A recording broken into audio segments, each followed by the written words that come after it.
So impressed with his ability to let the ball travel, go back up the middle and the other way. Sometimes when you step in the box during the game, you get a little anxious and you get away from that. But runner on the go. Pitch is low. Close play, but in there. Chris, his wheels were the difference maker on that play. Just got in there. Yeah, with StatCast's help, we see his top speed on this stolen base, and that's a big number. I mean, man, he really made his athleticism work for him on that one. Foul ball there.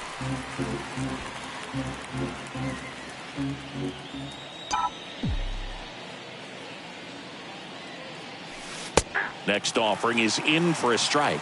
Out there on the mound, he's setting the tone early with the fastball, 98 miles per hour up on the scoreboard.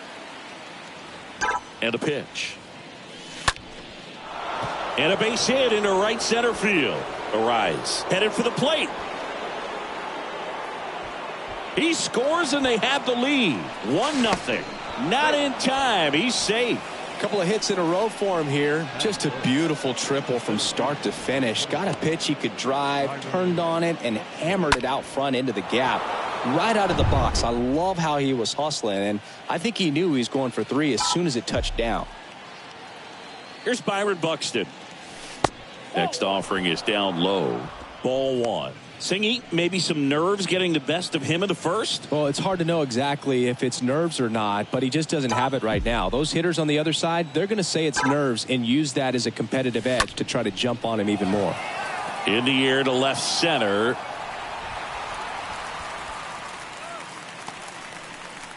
He scores on the sac fly, and they lead by 2. Here's Alex Kirilloff. Obviously a guy who makes good contact, hits for average, but one of the things in today's game, the value in the fact that he hits both righties and lefties. First pitch, and that's in for a strike. They're so reliant on the matchups nowadays, Chris, and it's huge when you don't have to sit a guy or platoon him. When you can hit, both sides in terms of pitchers' arms, you're a guy that it's hard to take out of the lineup, and I think it's very important today when everything is under the microscope. Stays alive.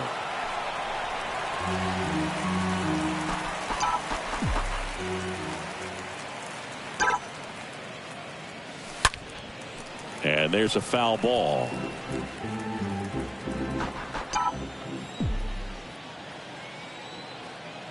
The pitch.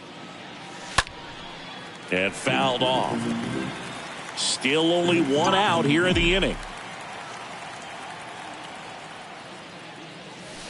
Next pitch inside. Now 1-2. Boog, he never moved because he never had time to. With that kind of velocity, you'd prefer that pitcher work away. Hit well. Right field, way back, and gone.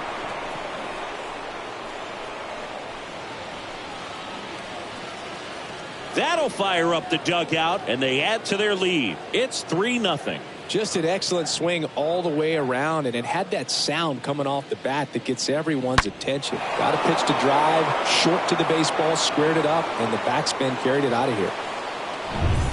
1 out, base is empty. Gio Urshela to the plate. The designated hitter. Hernandez back to work. That one is absolutely belted.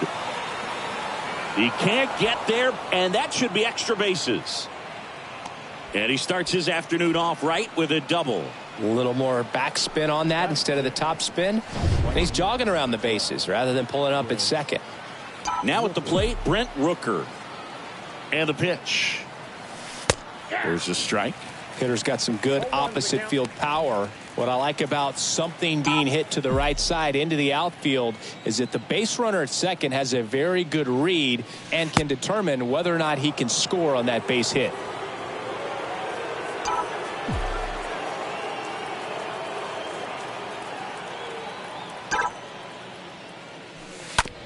On the ground to third. Mondesi handles the chance. Mondesi to second.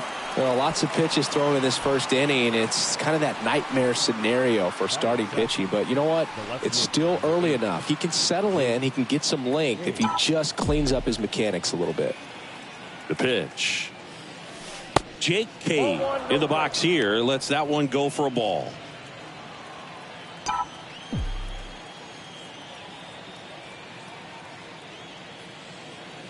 Well, with this many pitches thrown here in this first inning, I mean, you're giving the other team a really good look. He's going to have to find a way to get some weak contact, maybe a swing and miss, get into that dugout and hit the reset button. Righty to the plate. Check swing. He held up. And that's ball 3.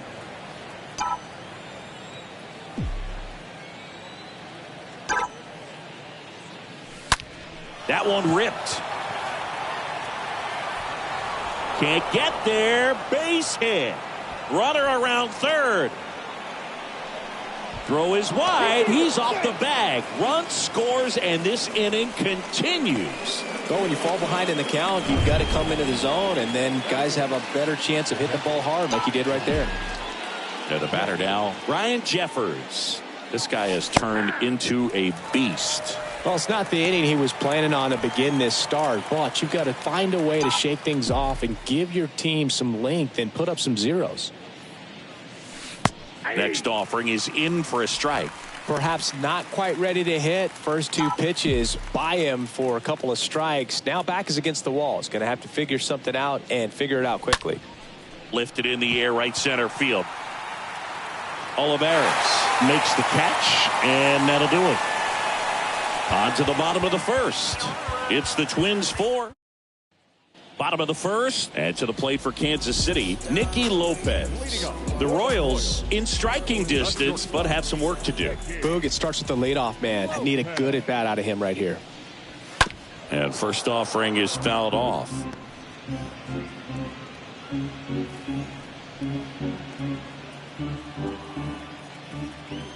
The pitch.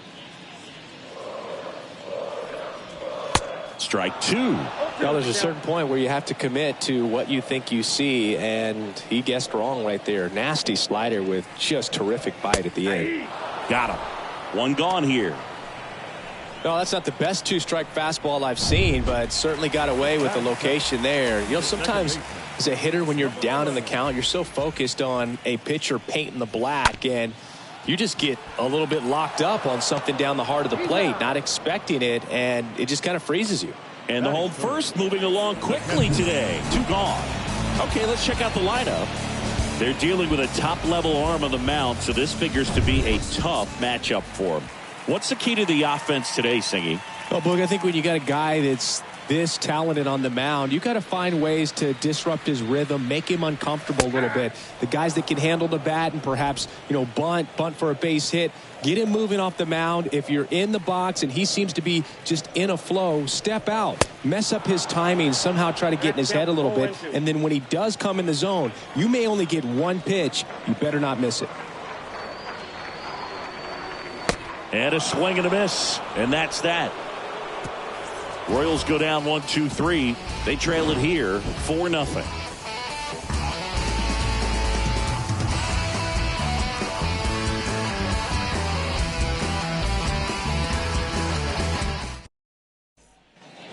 Welcome back. All set for the start of the inning. And now for the Twins, Nick Gordon.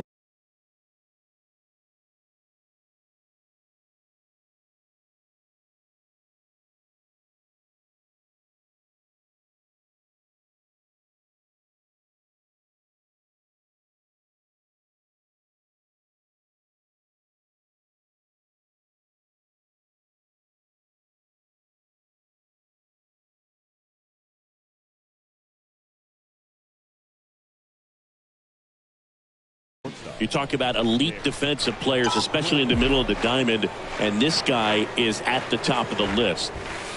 That's in for a strike. And Singy, as a team, you need to make the most of the very few opportunities he's going to give you, right? Absolutely. And you know, if you don't get to guys like this a lot of times early, once they really settle in, it's going to be the later innings that they hand that ball over to a reliever if they do at all. Next offering is in for a strike.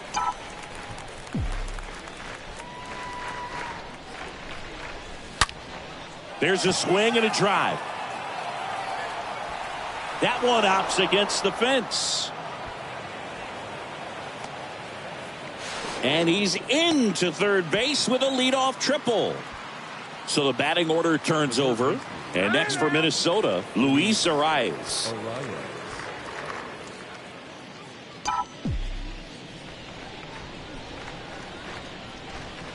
The right-hander back to work. Line to left. Dive in. Makes the grab.